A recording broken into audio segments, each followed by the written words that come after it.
Welcome back students. आज का जो हमारा टॉपिक है वो लोअर ट्रायंगल मैट्रिक्स है।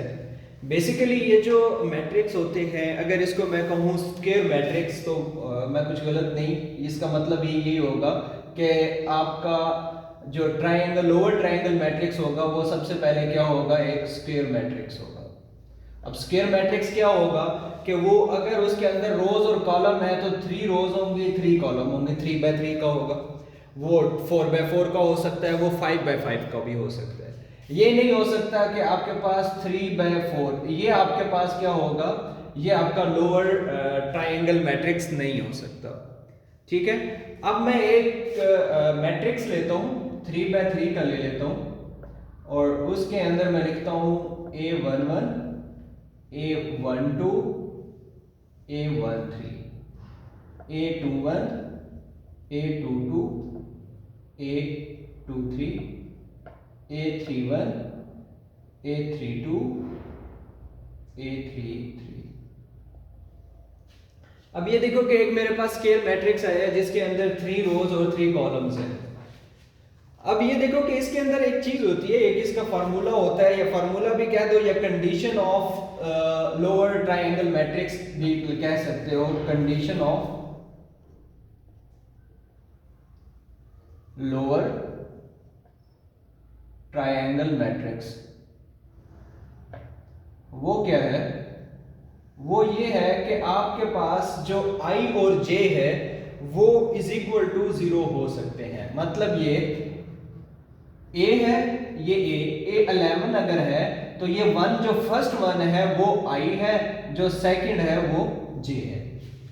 ठीक है, तो ये चीज होती है। अब ये देखें कि इसके अंदर ये कंडीशन है कि A is less than is equal to, या I is less than J होगा तो इज इक्वल टू 0 होगा। जब A इज ग्रेटर देन या इक्वल टू J होगा तो वो क्या होगा, नॉन जीरो होगा। ये एक कंडीशन है इसकी। अब ये देखो कि A1 1, अब ये देखो कि 1 और 1, I क्या है 1 और दूसरा भी 1 है, वो आपके पास क्या है, इक्वल है, तो वो सेम आ जाएगा A1 1। अब ये देखो कि नेक्स्ट में जो हमारे पास A12 है, 1 क्या है I और 2 क्या है J, I और I और J, I is less then और J क्या है आपके पास ग्रेटर है, तो आपका क्या हो जाना चाहिए, 0 हो जाना चाहिए। तो यहां क्या आ जाएगा, 0। Same A is equal A13 जो है वो भी 0 हो जाएगा। A21, अब ये देखो 21 जो है, 2 क्या है आपके पास I है और 1 क्या है J है, तो 2 इधर ग्रेटर है तो ये क्या हो जाएगा, नॉन जीरो, तो वो सेम आ जाएगा। तो अब सेम A22। अब ये देखो कि इसके अंदर 2 3 है, जो 3 है वो आपके पास J आ रहा है, और J अगर बड़ा है तो वो 0 हो जाएगा, तो ये भी 0 हो जाएगा और बाकी सेम वैसे आ जाएगा।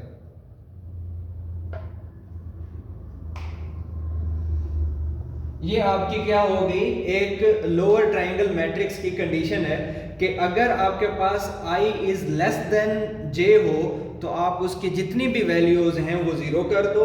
अगर वो I इज ग्रेटर देन या इक्वल टू J है तो वो नॉन जीरो होगी। यहां तक आपको समझ आ गई। अब ये देखें कि आप जब इसको आप एक एरे के अंदर डिक्लेयर करते हैं या उसके अंदर ऐड करते हैं तो आप क्या करते हैं, आप 0 को स्किप कर देते हैं। अगर 0 ये देखें ना कि आप स्टोर करना चाहते हैं एरे के अंदर कुछ किसी भी एलिमेंट को, तो उसकी अगर वैल्यू ही 0 है तो आप उसको स्टोर करो या ना करो कोई इतना बड़ा इशू नहीं है। तो आप इसमें क्या कर सकते हो, A11 देन 0 को स्किप करो, A21 A22 फिर 0 स्किप करो, A31 A32 और A33। ये आपके पास क्या आ जाएगी, एरे आ जाएगी।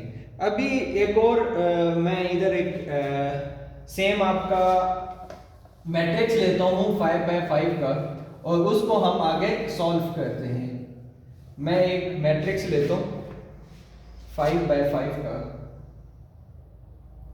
5 बाय 5, और उसके अंदर मैं वैल्यू लिखता हूँ 11 0 0 0 और 0, ठीक है। उसके बाद 15 20 0 0 0, ठीक है। उसके बाद 23 21 30 0 0। देन मैं लेता हूं 32 35 42 46 एंड 0।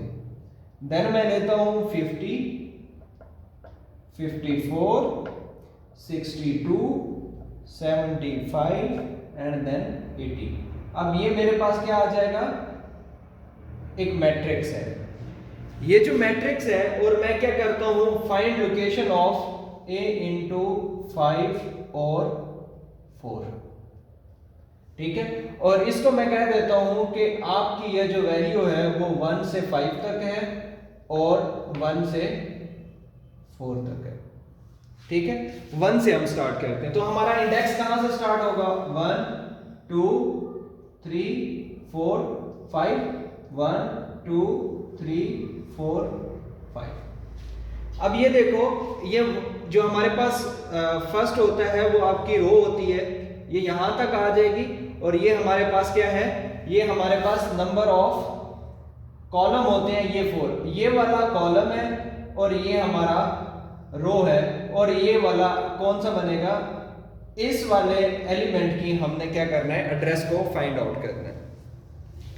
तो फर्स्ट ऑफ ऑल वही जो हमारा सेम फार्मूला है, हमने बेस एड्रेस लेट्स सपोज हमने सेलेक्ट किया है 1000, तो प्लस करूंगा। अगर वैसे देखें तो हम क्या कर सकते हैं, जो फार्मूला है वो सेम इस तरह भी वो कर सकते हैं, 5 - 1 + 1, तो हमारे पास क्या आ जाएगा, 5 ही आ जाएगा। या 5 - 1 कर लें तो आपके पास क्या आ जाएगा, 4 आ जाएगा। तो हम यहाँ आ जाएंगे और देन हमारे पास क्या आना है, हमारे पास अभी राइट नाउ जो है आप यहाँ लाई कर रहे हैं, ठीक है। आपने यहाँ आना है तो आपके पास फार्मूला क्या आएगा, +1 हो जाएगा, तो आपके पास क्या हो जाएगा, 5। आप यहाँ आ गए, ठीक है। अब ये देखें कि आपने जो हम पीछे सिंपल करते थे, तो हम ये क्या करते थे कि हम पूरी रो को चेक करते थे कि एक रो के अंदर इतने हम एलिमेंट्स स्किप कर रहे हैं, फिर आपके 5 स्किप हो रहे हैं, फिर 5 स्किप हो रहे हैं, फिर 5 स्किप हो रहे हैं। अब जो देखा जाए तो अब उसके अलावा देखो कि अब जब जीरोस को हम कट करते हैं, ये जो जीरोस हैं, जीरोस को हम अगर 0 कर दें तो हमारे लिए कोई इशू नहीं करेगा, या फिर हम ये इसको अगर कंसीडर भी ना करें, 0 को हम कंसीडर ना करें तब भी 0 है, अगर कंसीडर कर लें तब भी 0 है। तो हम इसको क्या करते हैं, कंसीडर नहीं करते। तो मैं इसका एक फार्मूला निकालता हूं कि जब हम ये कहते हैं कि सम ऑफ नेचुरल नंबर करते हैं, तो उसका एक फार्मूला है n × n + 1 / 2, ठीक है। तो अब ये देखें कि मेरे पास नंबर क्या है, 4। अब ये देखें 4 × 4 + 1 / 2, ये हो जाएगा 20/2 और 2 10 20। अब ये देखें कि मैं यहाँ +10 कर देता हूँ और उसके बाद ये हो जाएगा कि प्लस। अब ये देखो कि मेरे पास इसका मैंने जब इस पे पहुंचना है तो मैंने इसका एड्रेस निकालना है, तो वो निकलेगा हमारे पास 4 और ये upper bound minus lower bound, ठीक है। और उसके बाद क्या है, मेरे पास बाइट कितना है, 2 बाइट का एक एड्रेस है, तो ये आ जाएगा 1000 + 13 × 2, 1000 + 26, तो 1026 ये मेरा एड्रेस निकलेगा किस चीज का, इसका। तो इस वाली लोकेशन का एड्रेस क्या आ रहा है मेरे पास, 1026। तो ये है मेरे पास lower triangle. That's all for the day. जज़ाकल्लाह।